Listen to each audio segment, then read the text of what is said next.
There's 12 months in a year, 365 days, 8,760 hours. Pero we only got one mission, to explore Indochina in 2 weeks. At sa natitirang 48 hours na meron kami, posible pa bang marating namin ang Sapa at Halong Bay?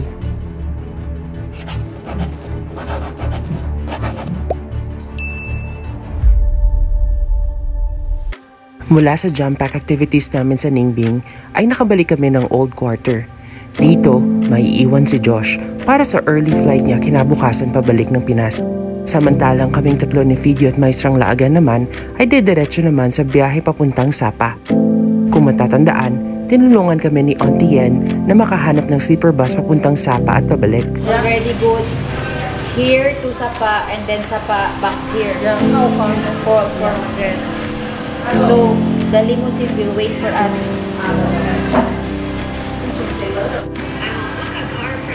Yeah, this is correct. Okay. There's only 3 for Sapa. Only 3 for Sapa. Because the other one will go... Okay, 3 only for Sapa. Mag-aalas 10 na ng gabi, pero tila wala pa ring van na sumusundo sa amin. Because the car of Miss Yen is 5 minutes late.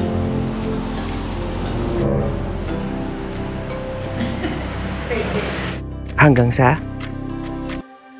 Come on! Time goes by, yeah, you and From Indonesia. Oh, made for. running out. Time goes by, I change my mind about you and I. You and I. So would you stay for a minute so I can be brave? Let me catch my breath. Now I can feel. The last one is Last I-26. Yeah, And you know, this heart's only Di tulad sa naunang sleeper bus na nasakyan namin, mas fancy at comfy ang sleeper bus na to. May sariling TV screen, headset, at charging port. May cool na pailaw, aircon, reading light, at may bonus pang massage bed. Alam kong curious kayo kung magkano to.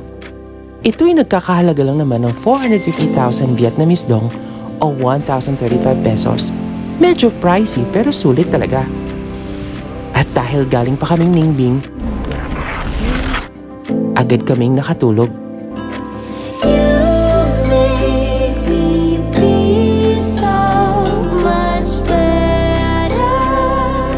At matapos ang 6 na oras,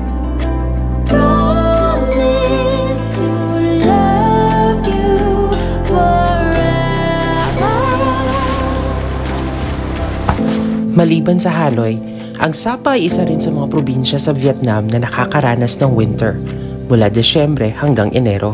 Dumating kami rito ng Mayo. Wala mang snow, sinalubong naman kami ng ulan kaya ramdam namin ang ginaw sa lugar. Wala kaming binook na tour sa pagpunta rito. Kaya mapalad kaming makilala si Sir Dao na nag-offer ng round-trip tour sa amin sa napakamurang halaga. Pero bago ang nasabing tour, ay nag-ikot-ikot muna kami at naghanap ng makakain. That's why I wanna spend my life with you. I wanna grow old with you. 'Cause nobody loves you like I do. That I can promise you, oh promise you. Time goes by. Akala ko ba hindi ka mag-egg coffee? Kasi sabi niyo man. Bukas siya doon. Siya ang sisira sa lahat. Ako ang sisira sa vlog mo. Siya ang for the record. Iniisip ko kung hindi ko siya magustuhan, mag-order na ako ng ibang coffee. Wala, mayaman. Iba siya. Or makitry na lang kaya ako ng egg coffee nyo, no? Eh, naka-ano ka, naka-order ka na. Hindi, sabihin ko lang wag na. i-salted Na. I-try mo Hindi, na. iniisip ko kasi ang egg. Hindi kasi ako kumakain ng raw egg. Hindi mo siya raw talaga doon. O nga, basig, kato siya ang i-mix sa coffee. Nag-imagine ko yung nato ba? Hindi mo nakita yung itsura nun sa videos, no? So, ano itsura niya? I'm so clueless. Like, you just keep talking on banh mi, pho. But I don't enjoy the two. I did not enjoy the two. This is the third that I will not enjoy. Ala? Maybe. Nag-ano na siya? Parang kasihanan namin. Kasi si James mo naman hugus. Mo, laki. Try yun mo. Okay, maunod yung hilam mo. Pag-try mo, sigay mong mata. Tinan mo yung gitaw na mga pagahapon. Wala ka ito halos. Gisabaw-sab ko na ito na ako. Tinasimutan na mo di mo. Pinagtitinginan na tayo dito. Sa isa kakatungkuan. Baho kayo. Di ko ganahan ato. Salary. Tayo ang pinakamaingay, kaya titinginan na tayo. Bahala sila. Sila lang pahilom. Sa tagal naming nagsamang tatlo, natural na ang bangayan sa amin.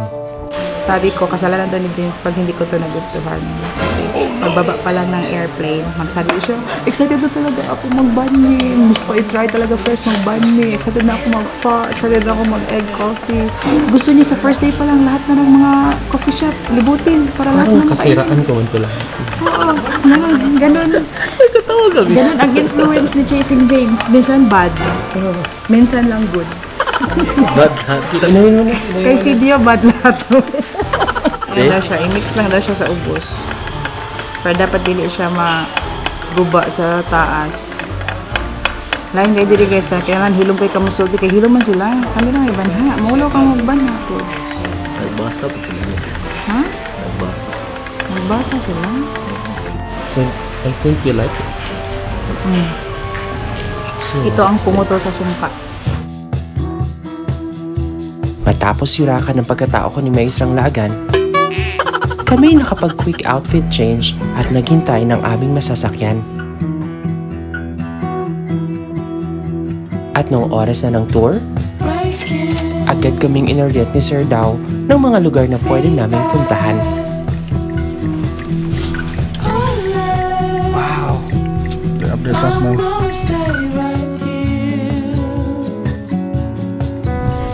You think the weather will change later? No, up okay, down okay. Okay.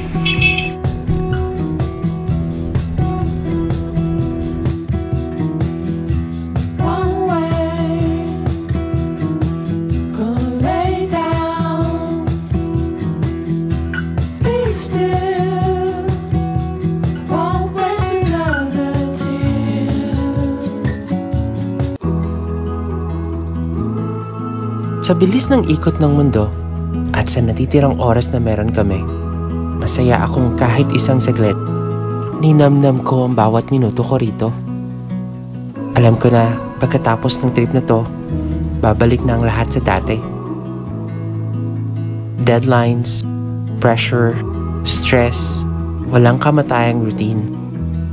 Pero dito, malaya ako.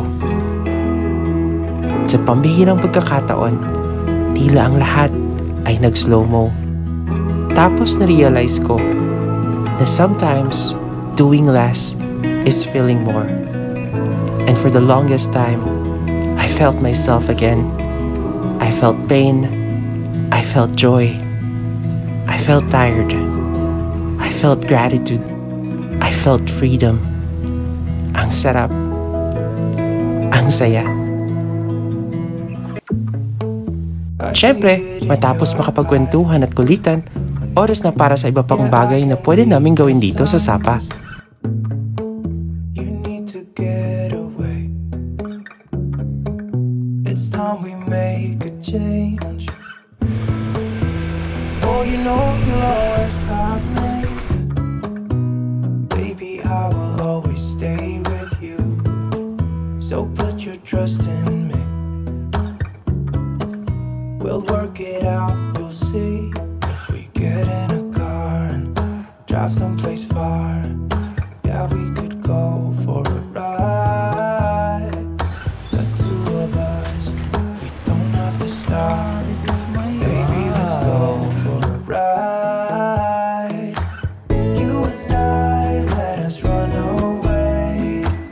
We can go where we want.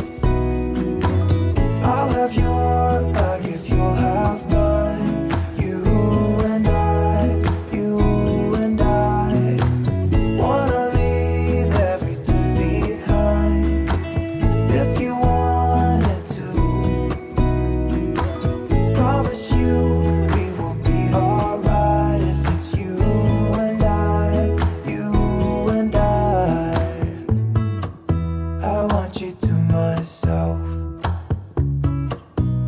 can stay in hotels, just living off the edge. Sir, go ahead. Thank you. Come on. Good times ahead. Next naming pinuntahan ay ang Katkat Village. At dito, binigyan kami ng pagkakataong i-explore ang buong lugar sa loob ng halos 3 oras. Then from here going down a little bit above for photo or something here.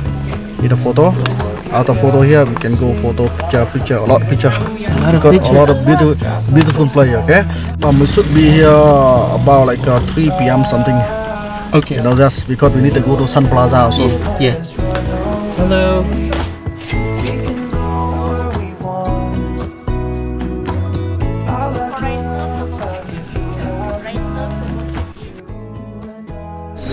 So we're here at Katkat Village. Children, wali para mo doon. Ha? Manghatag na to sa children for mga madool na sa to. For children na. O, bili ka. For the children. Ang Sapa, Vietnam ay tirahan ng 20 different minorities. Isa sa mga ito ay ang Hmong tribe.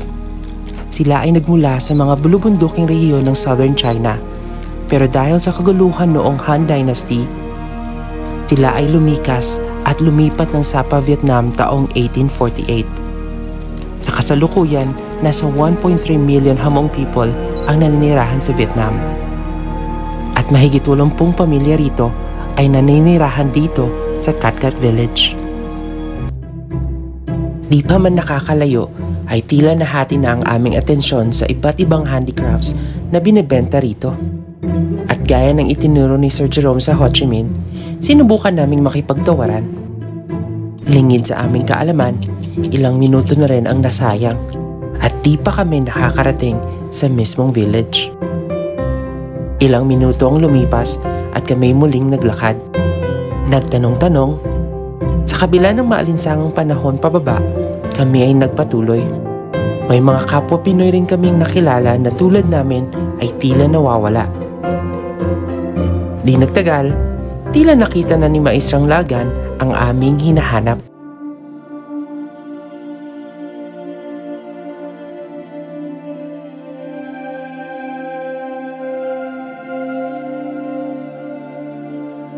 Kakaiba, nakakamangha, halos surreal sa pakiramdam.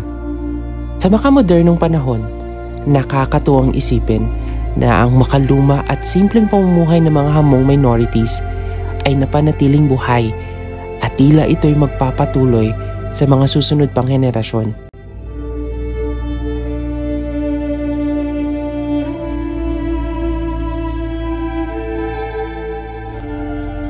Sa isang banda, napaisip rin ako, pwede rin pala akong tumakbong mayor? Mukhang bagay eh.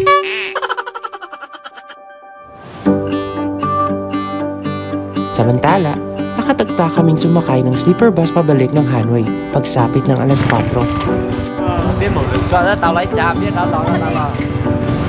Kaya dali-dali kaming umalis.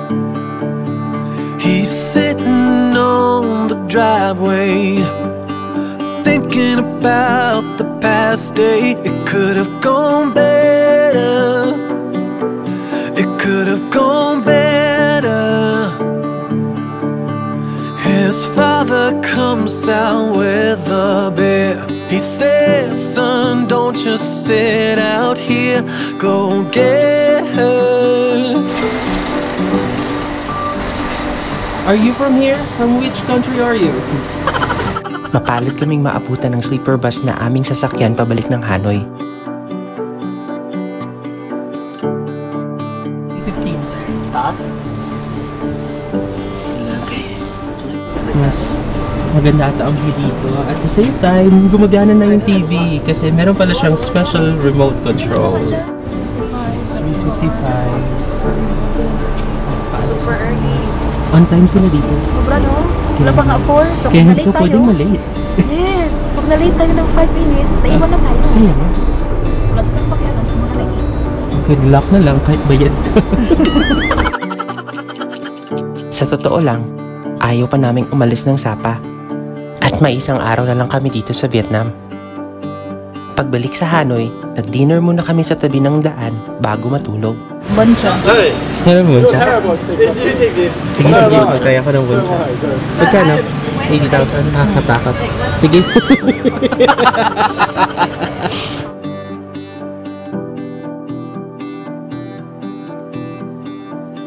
Kinabukasan, sinundo naman kami ng aming tour bus papuntang Halong Bay. Nabook ang tour na to sa Klook sa halagang 1.1 million dong o 2,647 pesos. Tatakbo ng 2.5 oras ang biyahe patungo sa aming destinasyon. Kasama na rin sa tour package na to ang konting kaalaman na ibinahagi sa amin ng aming guide kung paano nila nililinang ang mga pearls dito sa Halong Bay. Year after 1 year in planting, but this one is imperfection. Alright, you know, 100 pearl after opening, just only 5 pearl. They are perfection. Matapos ang konting kaalaman na hatid ni Kuya Kim, char. It's time for the real deal.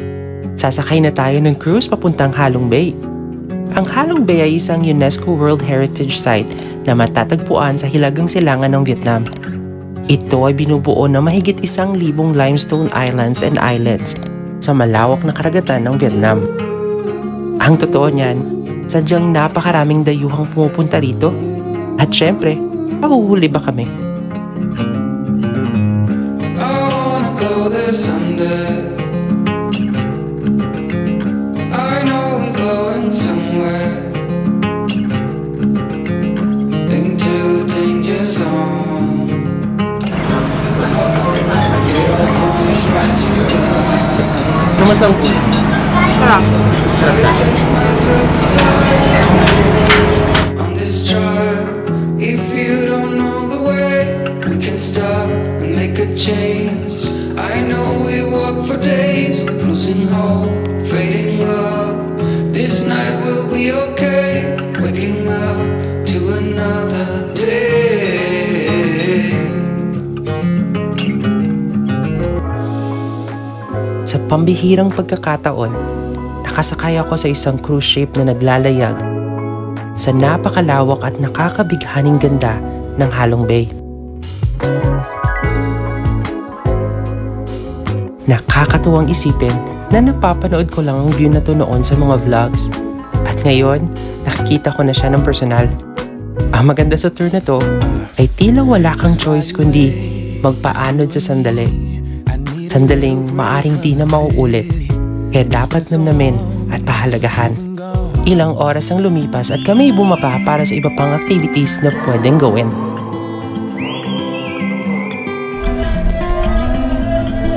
I think that I'm going to hiding somewhere. How much into the middle? Baby, they ain't never gonna find me. I'm a renegade. I could be the one who saved you from this hard place. We could be as one and we'll escape. We could run away, we don't gotta stay. I can feel it, it burns inside me. Take away the pain, we can go insane. I can feel it, it burns inside me. We could run away, we don't gotta stay. I can feel it, it burns inside me. Take away the pain, we can go insane. Trust me, I won't let you down.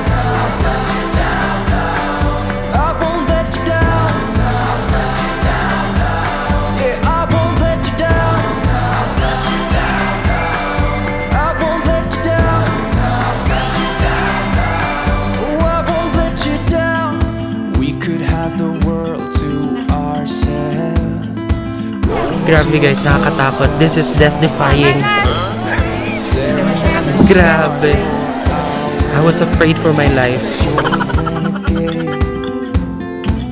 I could be the one who saved you from this hard place. We could be as one and we'll escape. We could run away, we don't gotta stay. I can feel it, it burns inside me. Take away the pain, we can go insane. I can feel it, it burns inside me. We could run away, we don't gotta stay. I can feel it, it burns inside me. Take away the pain, we can go insane. Trust me, I won't let you down. I won't let you down.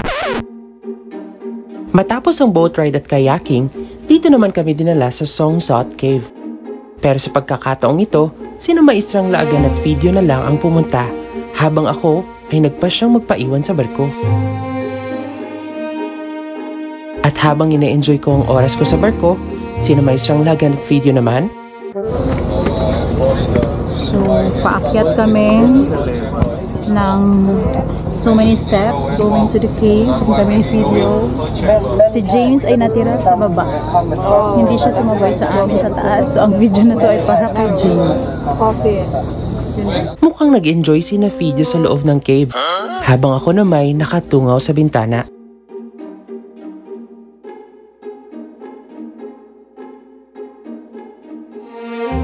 Parang 30 minuto nang nakalipas at mag-isa pa rin ako. Kumusta na kaya sila sa loob? Muna na siya. Tempo. Wait lang, kids.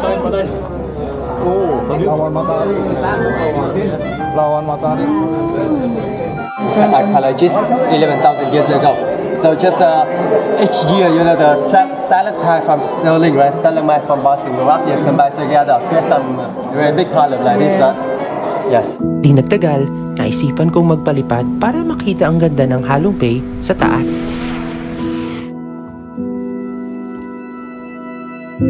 An ocean, a cave, a dream that no one could save, a shelter, a whole act, a light that died with the night. You and I, we got our differences, yet I thought we were more alike than unlike. Months of rain and chest pain, what's the plan? Heavy breathing, stay insane. Grab my hand. Everything is great inside this narrow maze.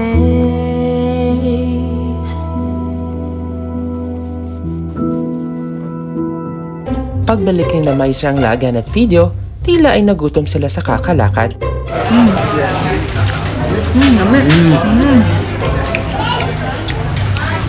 Dami guys. Yeah, kasi pagod kami naglakad ng 1,000 steps doon sa napakalaking kuweba. Maganda yung loob. Okay lang. Maganda. Di mainit. Ano, pagpasok mo malamig. No? Pero siyempre, naglalakad ka man, so pinagpapawisan ka. I think my decision is right to stay. Pero sayang, naghalong-halong kapag tapos wala ka ng kuweba. Okay lang. Dami yung makitang kuweba. Okay na ako sa halong pa. Lamig o? Kawa. Ayaw ko kasi singilin mo lang. Di ba yung tutulugan? Ilang minuto pa ay pinababa kami muli para sa huling isla na aming pupuntahan, kung saan pwedeng mag-swimming.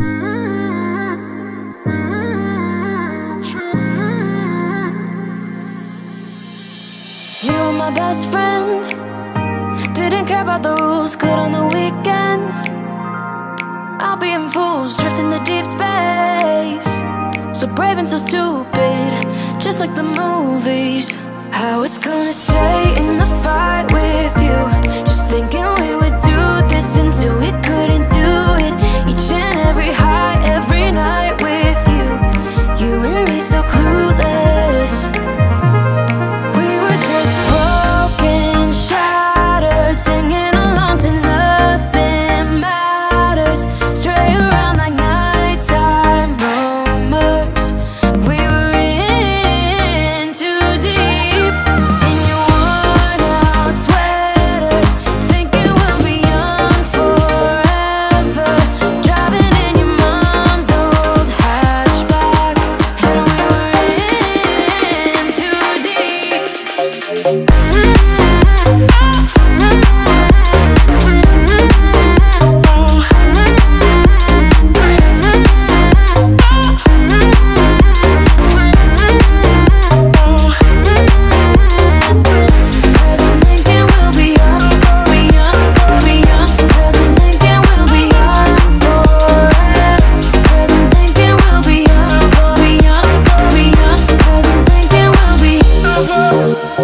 Ang huling 2 araw namin sa Vietnam ay nagpatunay na ang lawak ng mundo. At marahil di kasyang 1 taon para malibot ito.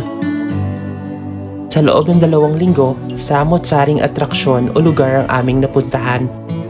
Iba't ibang taong aming nakilala at nakasalamuha. Dinamit po kaming kapwa Pilipino. I walk at least 15,000 steps a day for him. Natutunan ang kanilang kasaysayan at kultura. At higit sa lahat, ang buong tour na to ang nagbukas sa aming mga isipan kung gaano kalaki at kaganda ang mundo.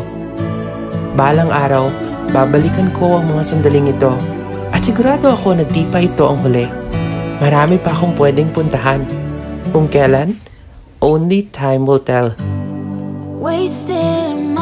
Pero di pa dito natatapos ang aming Indochina tour dahil next week may Singapore pa tayo.